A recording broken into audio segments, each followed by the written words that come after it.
Hi friends, welcome to my channel. Friends, నేను ఈరోజు చేసే రెసిపీ పాలకూర ఉల్లికారం అండి. పాలకూర అంటే ఇష్టపడిన వారి కోసం ఒకసారి ఇలా ట్రై చేయండి. ఈ రెసిపీ చాలా బాగుంటుంది. పాలకూర కూడా ఆరోగ్యానికి చాలా మంచిది.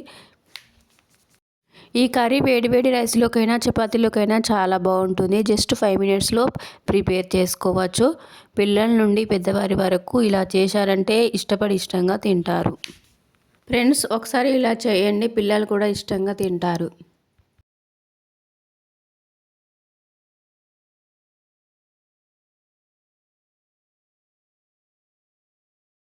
ఫ్రెండ్స్, నేను ఇక్కడ 3 కట్టల పాలకూర తీసుకున్నానండి.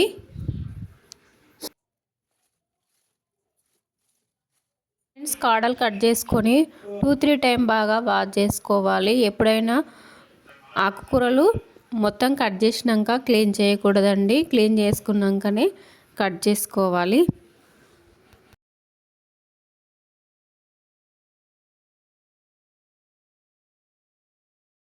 పాలకూర చాలా చిన్నగా కట్ చేసుకోవాలి. ఫ్రెండ్స్, అంతా ఇలా కట్ చేసుకోవాలి. చాలా చిన్నగా కట్ చేసుకోవాలి. ఫ్రెండ్స్, నేను ఇక్కడ 3 ఆనియన్స్ తీసుకున్నానండి. ఒక్కొక్కటకు ఒక్కొక్క ఆనియన్స్ చిన్న చిన్న పీసెస్ లాగా కట్ చేసుకోవాలి. కావాలంటే మీరు ఇంకా ఎక్స్ట్రా కూడా తీసుకోవచ్చు. ఆనియన్స్ యాడ్ చేసుకొని దంచుకోవాలి. ఫ్రెండ్స్, మనం మిక్సీలో చేసుకునే దానికంటే ఇలా రోట్లో వేసుకొని చేసుకున్న దానికే కర్రీ మరింతగా టేస్ట్గా వస్తుంది. ఫ్రెండ్స్, మీకు అవైలబుల్గా రోల్స్ ఉంటే ఇలా చేసుకోండి. 5-6 వెల్లుల్లి రెబ్బలు యాడ్ చేసుకొని ఇలా పేస్ట్ చేసుకోవాలి. 1.5 టేబుల్ స్పూన్ సాల్ట్ యాడ్ చేసుకోవాలి. 2 టేబుల్ స్పూన్ల రెడ్ చిల్లీ పౌడర్ యాడ్ చేసుకొని ఒకసారి మిక్స్ చేసుకోవాలి. ఆనియన్స్ పేస్ట్ ఒక బౌల్లోకి తీసేసుకోవాలి. స్టవ్ వెలిగించుకొని ప్యాన్ పెట్టుకొని 4-5 టేబుల్ స్పూన్ల ఆయిల్ యాడ్ చేసుకోవాలి. 1 టేబుల్ స్పూన్ జీలకర్ర యాడ్ చేసుకోవాలి. 1 టేబుల్ స్పూన్ శనగపప్పు యాడ్ చేసుకోవాలి. 1 టేబుల్ స్పూన్ ఆవాలు యాడ్ చేసుకోవాలి. రెడ్ చిల్లీస్ యాడ్ చేసుకోవాలి. 2-3 వెల్లుల్లి రెబ్బలు యాడ్ చేసుకొని ఫ్రై చేసుకోవాలి. ఆనియన్స్ పేస్ట్ యాడ్ చేసుకొని ఫ్రై చేసుకోవాలి. ఆనియన్ పేస్ట్ అనేది చాలా మంచిగా ఫ్రై కావాలి. Friends, 1/2 table spoon turmeric powder add చేసుకోవాలి.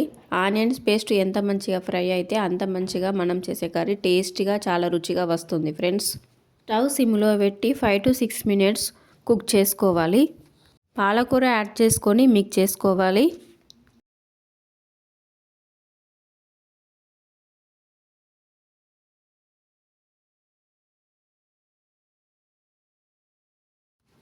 సిక్స్ టు 7 మినిట్స్ కుక్ చేసుకోవాలి. 6-7 మినిట్స్ స్టవ్ సిమ్లో పెట్టి కుక్ చేసుకోవాలి. కుక్ అయిపోయిందండి. 1 టేబుల్ స్పూన్ ధనియా పౌడర్ యాడ్ చేసుకోవాలి. 1 టేబుల్ స్పూన్ జీలకర్ర పౌడర్ యాడ్ చేసుకొని బాగా మిక్స్ చేసుకోవాలి. ఒక 2 మినిట్స్ కుక్ చేసుకొని స్టవ్ ఆఫ్ చేసుకోవాలి. పాలకూర ఉల్లికారం రెడీ అయిపోయింది. ఫ్రెండ్స్, పాలకూర అంటే ఇష్టపడిన వారి కోసం ఒకసారి ఇలా ట్రై చేయండి. వారు కూడా ఇష్టంగా తింటారు.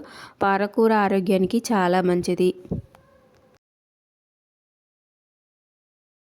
టేస్టీ పాలకూర ఉల్లికారం. ఫ్రెండ్స్, వేడి రైస్లోకి ఈ కర్రీ చాలా బాగుంటుంది. పాలకూర ఆరోగ్యానికి చాలా మంచిది.